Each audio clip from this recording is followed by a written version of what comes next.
Title: At the corporate party, my cheating wife's boss confronted me. From now on, she's mine to control, and you'll support her and your worthless life. Resist, and I'll leave you with nothing.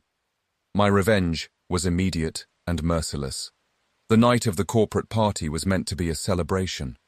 My wife, Annalisa, had been giddy about it for weeks. She'd gone all out, splurging on a new emerald gown, booking a professional stylist, and even asking me to wear my sharpest suit. She wanted us to look like the perfect couple, the kind everyone envied. But as we stepped into the dazzling ballroom of the St. Gallen Grand Hotel, I could feel the pretense hanging between us like a thread about to snap. Over the past 6 months, Annalisa had grown distant. Her laughter felt hollow, her late-night work meetings too frequent. I'd started noticing whispers and sidelong glances at her office functions. And then, there was him. Ulrich von Hauser, her CEO. Ulrich was a man who carried himself like he owned the world, which, in many ways, he did.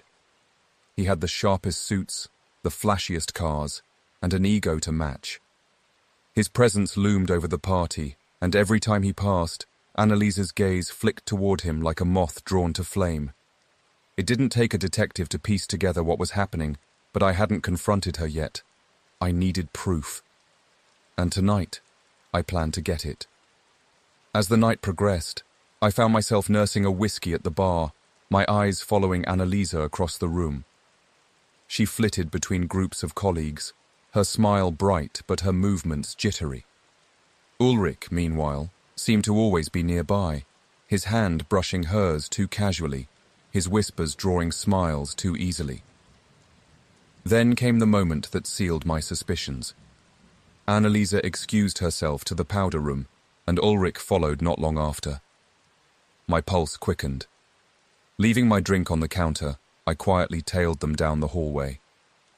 They didn't go to the restroom. Instead, they slipped into a private lounge, the door clicking shut behind them.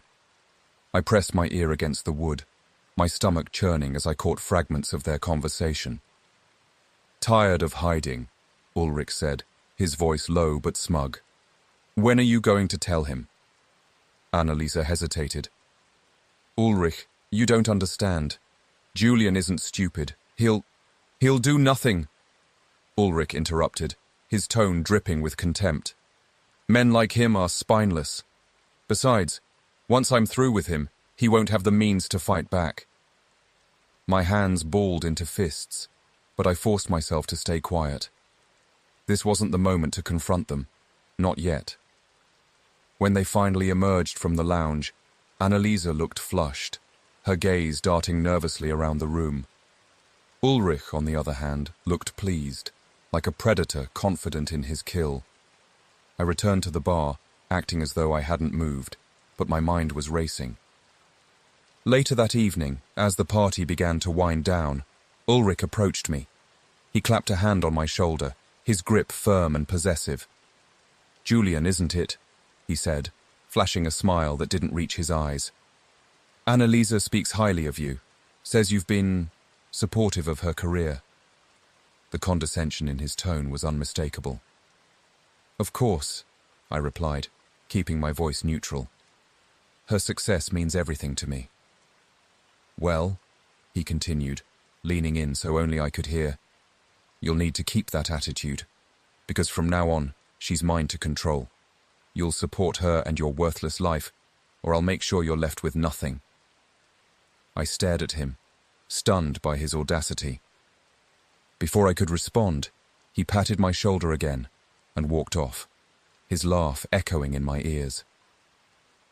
That night, as Annalisa slept beside me, I stared at the ceiling, replaying Ulrich's words over and over.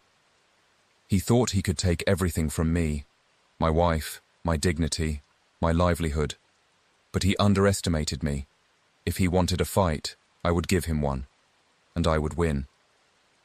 The next morning, I began gathering my weapons. I reached out to old friends in the finance world, people who owed me favors. Ulrich's reputation was pristine on the surface, but no one rises to his level without skeletons in their closet. My contacts didn't disappoint. Within days, I had a dossier of his shady dealings, offshore accounts, falsified financial reports, and worst of all, a hush-money payout to cover up an affair with another employee. Next, I turned my attention to Annalisa. I tracked her phone, planted a discreet recording device in her car, and monitored her emails. It didn't take long to find what I was looking for: explicit messages between her and Ulrich, detailing their plans to be together. Each word was like a dagger to the heart, but I didn't let the pain cloud my judgment. This wasn't just about betrayal, it was about justice. With the evidence in hand, I set my plan into motion. Ulrich was hosting a high-profile investor gala the following weekend, an event that would determine the future of his company. It was the perfect stage for his downfall. I anonymously tipped off a financial journalist about Ulrich's offshore accounts and falsified reports, providing them with the documentation they needed to blow the story wide open. At the same time, I sent copies of the affair messages to the company's board of directors, ensuring that his personal and professional lives would collide in spectacular fashion. On the night of the gala, I arrived with Annalisa, playing the part of the supportive husband. She seemed on edge, her eyes flitting toward Ulrich every few minutes, but she didn't suspect a thing. Midway through the evening, as Ulrich was delivering a speech about integrity and innovation, the room's energy shifted. Phones buzzed with breaking news alerts, and whispers spread like wildfire. The journalist I'd tipped off had published their exposé, complete with damning evidence of Ulrich's financial misconduct. The board members, who were in attendance, immediately convened an emergency meeting, leaving Ulrich floundering on stage. But I wasn't done yet. As the room descended into chaos, I turned to Annalisa. "You might want to check your email," I said, my voice calm. She frowned, pulling out her phone. Her face went pale as she read the messages I had forwarded to her, her own incriminating words to Ulrich. "Julian, she stammered, but I cut her off. "Save it," I said coldly. "You've made your choice, Annalisa. Now you can live with the consequences." By the end of the night, Ulrich's career was in ruins. The board voted to remove him as CEO, and the police were waiting to question him about his offshore accounts. Annalisa, caught in the fallout, was fired for her role in the scandal. Her dreams of a life with Ulrich evaporated before her eyes. I filed for divorce the next day, ensuring that I retained the majority of our assets. Annalisa begged for forgiveness, but I was done. She and Ulrich had tried to destroy me, but in the end, they were the ones left with nothing. As I walked away from the courthouse, I felt a sense of peace I hadn't known in months. Justice had been served, and I had reclaimed my life. Looking back, I realized that Ulrich's arrogance had been his greatest weakness.